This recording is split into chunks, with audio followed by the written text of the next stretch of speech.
Scratch nodded toward a sign on a business building that said Red Top Cafe. How we fix for dinero, Bo? We have a little left from that poker game in Cheyenne. Enough for a good meal after a long ride? Yeah, but I thought you wanted to start saving up our pesos so we could try to make it south to someplace warmer before winter sets in. Well, I did.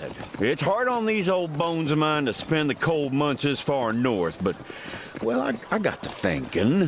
What are the chances we'll really come up with enough money to do that? I don't know. Can't ever tell. We might find something that would make us some money. Yeah, and we might starve to death before then, too. So, might as well get us a good meal now and postpone that terrible end. All right. Reckon we might as well. They rode over to the hitch rail in front of the cafe and dismounted. A low boardwalk ran in front of the buildings on this side of the street. The Texans stepped up onto it and were about to enter the place. Blasted! I said I was having a kiss with my piece of pie, and I meant it! Maybe we ought to find some other place to eat. I don't think so. Come on. The Red Top was a neatly kept place with a number of tables covered by checkered tablecloths. To the right was a lunch counter with stools along it. Behind the counter, a pass-through was cut into the wall between the dining room and the kitchen. Also on that wall were a blackboard with the day's menu and prices chalked on it, and a couple of shelves with several pies and cakes sitting on them. A small wood-burning stove behind the counter kept a pot of coffee warm. Another stove squatted in the rear corner of the dining room, giving off enough heat to keep out the chill from the wind blowing outside. Since the hour was getting close to the middle of the day, quite a few of the tables were occupied by men eating lunch. Some of the stools at the counter had been until recently, too, judging by the abandoned plates half full of food and the men Bo saw standing back along the wall. Some of them were still clutching napkins, as if they had just gotten up and hurried out of harm's way. Harm's way was a good description of the man who stood in front of the counter, glaring across it at the woman behind it.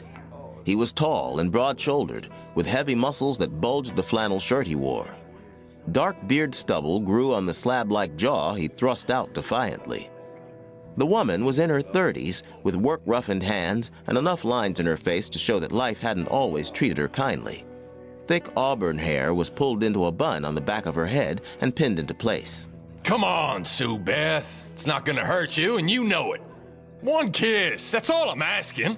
And it's one more kiss than you're gonna get, Reese Bardwell. I will sell you pieces of pie all day long if you want, but my kisses are not for sale, sir. Hold it right there, amigo. Are you talking to me, mister? Well, now, you seem to be the only one in the place making a jackass of himself, so I reckon I am. Mister, you don't have to get mixed up in this. This is between me and my customer. Not anymore, it ain't. This old rooster wants to horn in and start crowing, he's gonna have to pay the price.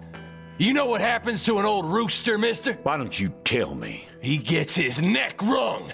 The big man lunged at Scratch. Scratch jerked to the side and lowered a shoulder, causing Bardwell's attempted grab to miss. As he stepped closer to Bardwell, Scratch's right fist whipped up and out in a wicked blow that sank solidly into his opponent's midsection.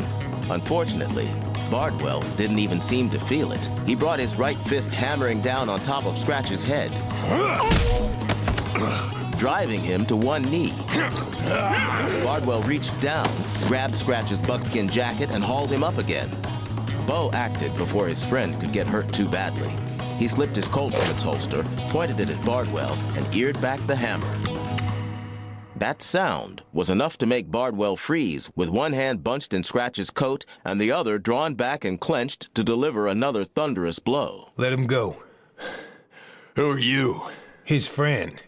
Also the fellow who's gonna blow your kneecap apart with a .45 slug in about 2 seconds if you don't let go of him and step back. For a second, Bo thought Bardwell was going to be stubborn enough that he'd have to go through with that threat. But then the hand holding up Scratch opened, and the Texan slumped against the counter.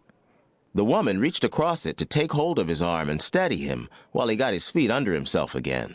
This was none of your business, but you made it that way. You'd best remember that. I'm not likely to forget. Have you paid the lady for whatever you ate? I'm not gonna. Have you paid the lady? He doesn't owe me anything. And I suggest you mosey on out of here, friend. I ain't your friend. You better remember that. I can live with that. As long as you leave. Bo stepped back to cover Bardwell as the giant stomped past him and out of the cafe. Bo moved to the door and watched as Bardwell moved off down Main Street. He didn't pouch his iron until he felt fairly sure Bardwell wasn't coming back. To keep listening to this audiobook, I've left you a link in the description so you can do it, at no cost thanks to Audible's 30-day free trial.